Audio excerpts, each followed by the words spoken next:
Romantic సినిమాలో 'సఖీ'కున్న craze next level. పేరుకే dubbing cinema గాని తెలుగులోనూ కల్ట్ ఫాలోయింగ్ సొంతం చేసుకుంది. ఆ సినిమాతో మాధవన్‌కు తెలుగునాట మంచి మార్కెట్ ఏర్పడింది. ఆయన చేసిన అనేక సినిమాలు తెలుగులో డబ్బింగ్ అయ్యాయి. తాజాగా ఆయన నటించిన ఫైనాన్షియల్ థ్రిల్లర్ 'హిసాబ్ బరాబర్' థియేటర్ రిలీజ్ లేకుండా డైరెక్ట్‌గా ఓటీటీలోకి దిగింది. మాధవన్ సినిమా అంటే మంచి కథాంశాలు, పెర్ఫార్మెన్స్‌లు ఉంటాయని అంచనా వేస్తాం. అలాగే దర్శకుడు అశ్విని ధీర్ కూడా ఈ సినిమాకు మంచి పాయింట్ ఎత్తుకున్నాడు. దాంతో ఈ సినిమాకు మంచి క్రేజ్ ఏర్పడింది.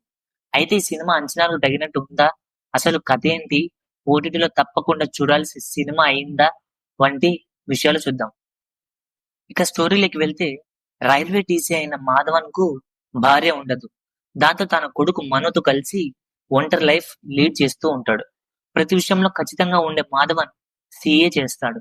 దాంతో లెక్కల్లో తిరుగుండదు.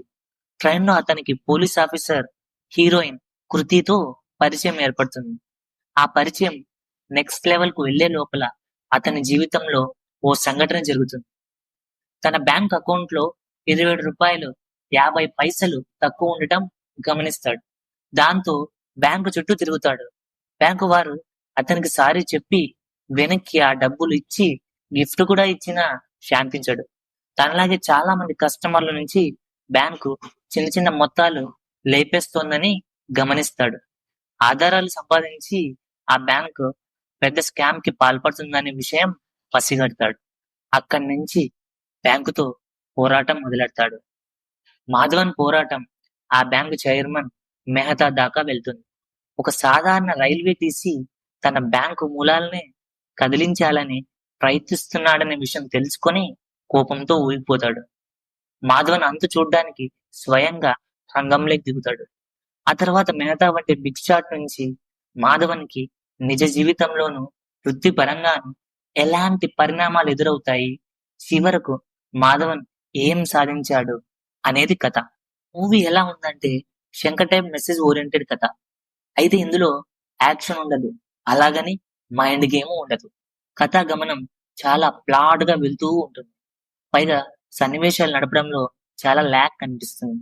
కేవలం ఓ రైల్వే టీసీ పోరాటం చేస్తూ ఉంటాడు. దానికి బ్యాంక్ చైర్మన్ అడ్డంకులు సృష్టిస్తూ ఉంటాడు. అంతే తప్ప ఎక్కడ బ్యాంక్ చైర్మన్ కు అడ్డంకులు క్రియేట్ చేసే సిచ్యువేషన్ చివరి దాకా సినిమాలో లేదు. స్క్రిప్ట్ అంతా చాలా ప్యాసివ్ గా పేలవంగా సాగుతుంది. హీరో ఏమి చేయని కథలు బోర్ కొట్టిస్తాయి. అదే ఈ సినిమాలో జరుగుతుంది. చివర్లో హీరోయిన్ తో సస్పెన్స్ రివీల్ చేసినా పెద్దగా ఉపయోగం లేదు. లేజీ రైటింగ్ కు ఉదాహరణగా కనిపిస్తుంది. కథలో ఎక్కడ సరైన కాన్ఫ్లిక్ట్ ఉండదు. తీస్తే పూర్తి సహజంగా తీయాలి, లేదా పూర్తి కమర్షియల్ గా తీయాలి. ఈ రెండిటికి మధ్య తీస్తే ఇలాంటి సినిమాలు అటు ఇటు కాకుండా ఉండి ఓ రకమైన విసుగుని ప్రేక్షకుల్లో కలిగిస్తాయి. ఇది గైస్ ఈ మూవీ రివ్యూ. ఓవరాల్ గా ఈ మూవీకి నా రేటింగ్ 2/5. నా రివ్యూ నచ్చినట్లయితే like and share and subscribe చేయండి.